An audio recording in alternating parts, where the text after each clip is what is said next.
This is the Hidden Killers podcast with Tony Brueski. Featuring former FBI Special Agent and Chief of the Counterintelligence Behavioral Analysis Program, Robin Dreeke.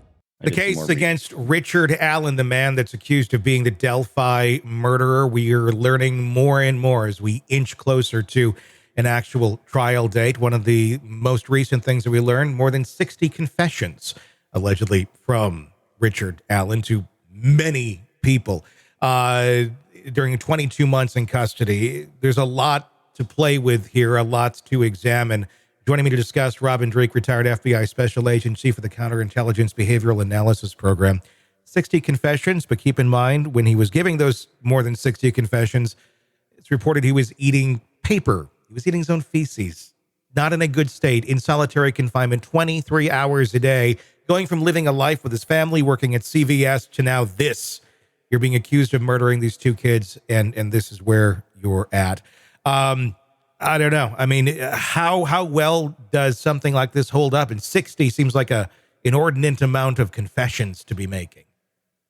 It does, until you get more of the context. Again, boy, this case is just so all over the place, isn't it, Tony? Yes.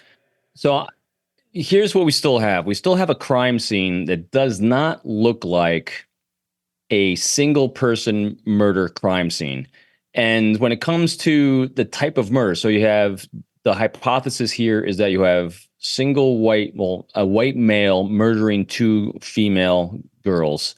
Typically in those types of situations, they've either been stalked or they're targets of opportunity for a sexual predator. Mm-hmm. None of the other telltale signs of stalking or sexual predator are there because they weren't sexually assaulted. So it begs the question that he doesn't quite fit the profile that is typically for that type of murder. Mm-hmm. But we have 60 confessions. So let's look at those 60 confessions. And I had to dig deep on this one too. Yeah. So going for persuaded false confessions tend to result from long and intense interrogations that may include repeated accusations that the suspect committed the crime, adamant discrediting of the suspect's denials, fabrication of evidence, and eventually an offer to resolve any cognitive dissonance. And it's the continued suffering mentally, emotionally, and physically that it tends to induce those confessions. And I think 22% of those that were false confessions were mentally challenged or in a state of depression, which there's a claim there that, and 10% did have a diagnosis of mental illness. So, I mean, there's a lot for defense, I think, to play with to discredit those confessions if they go down that road. Well, I mean, you think about it, and you're sitting there, 23 hours a day in a very, very small cell, yeah. And you're being taunted by the guards. We've heard reports that he wasn't even really allowed to meet with his attorneys very well. It was like literally through the little door. I mean, he was denied a lot of his rights, like without a doubt at this point. Yep. They're finally just now moving him to a jail facility outside of the prison facility. If you're there and you feel like there's really no way out, and I don't know how you would feel there's any way out after a certain amount of time, I think you'd say almost probably anything to get out of that situation. And I do wonder, what was being said to him? What was it? Was he being taunted by some of these guards who have the Odinism patches and all of that on? Just admit it, just say it, and you'll get out. Just tell us, tell it.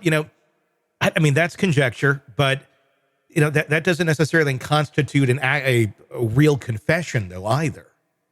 I know. And also, I mean, he knew some facts and details apparently in those confessions that only the killer would know. Mm-hmm. But then on other occasions, the confessions contain things that were complete fabrications as well. This is all over the board. So this is definitely one of those cases where we're going to have to wait to see where the facts lead us in the details, because it's really all over. As an investigator, how do you weigh that when, on one hand, they're saying things that actually is accurate to the crime scene, and others, it's like that has nothing to do with this. I mean, does one kind of negate the other, where it's almost like if you're trying to get out of that situation, you're going to throw anything at the wall that sticks. And yes, some of those details may seem to be like they are the killer, but the other half are not at all. So one of the reasons why it's a great question, Tony. One of the reasons why I'm not jumping on the he's guilty bandwagon with all these confessions is because it doesn't fit his behavior arc. Yeah. Not just his behavior arc, but it's not fitting the behavior arc of someone like him. It's not this type of murder. Again, as we were talking before the show started, I consume a lot of information to try to keep informing myself, keep refreshing my memory on all things abnormal psych. Yeah. And I just reread John Douglas's book, Obsession. And in Obsession, he really reemphasizes and goes down the horrible dark road of sexual predators, serial rapists, and stalkers, and all the behaviors that those individuals have when they're preying on their victims. And Richard Allen does not have those types of behaviors that are fitting that type of profile. Again, we don't have all the details. We don't have it from what we're seeing from social media and what we're seeing being put out there. And a lot of people are under gag orders for this. And so we're not seeing everything. But from what we're seeing, like a stalkers generally so fixate on their individuals that they're going to eventually escalate to the point where they no longer fit that fantasy they have in their lives of that person, and that burst that fantasy. So they resort to violence to overcome that fantasy. A lot of times they're journaling about them, they're fixated on them, and there seems to be no connection between these two girls and Richard Allen beforehand from anything we're seeing. So the stalker thing is out there. If it's going to be a sexual assault, well, there's no evidence of sexual assault here. And also he doesn't have a pattern of that behavior either, because usually sexual assault is, you don't go from 0 to 100. 0 is like, hey, I'm fine with women, and tomorrow I'm actually going to rape someone and then kill them.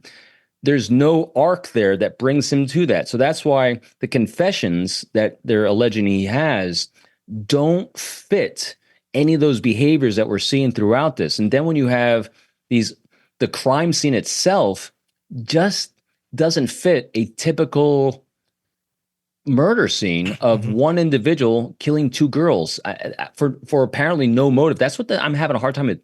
I don't see a real motive between him killing these girls. Want more of the podcast without the ads? Then hit subscribe to the True Crime Today Premium Plus channel on Apple Podcasts. Try it now for 3 days, absolutely free. You'll get access to all of our extended advance ad-free episodes instantly. So you can binge without the break. True Crime Today Premium Plus. Search and subscribe now on Apple Podcasts.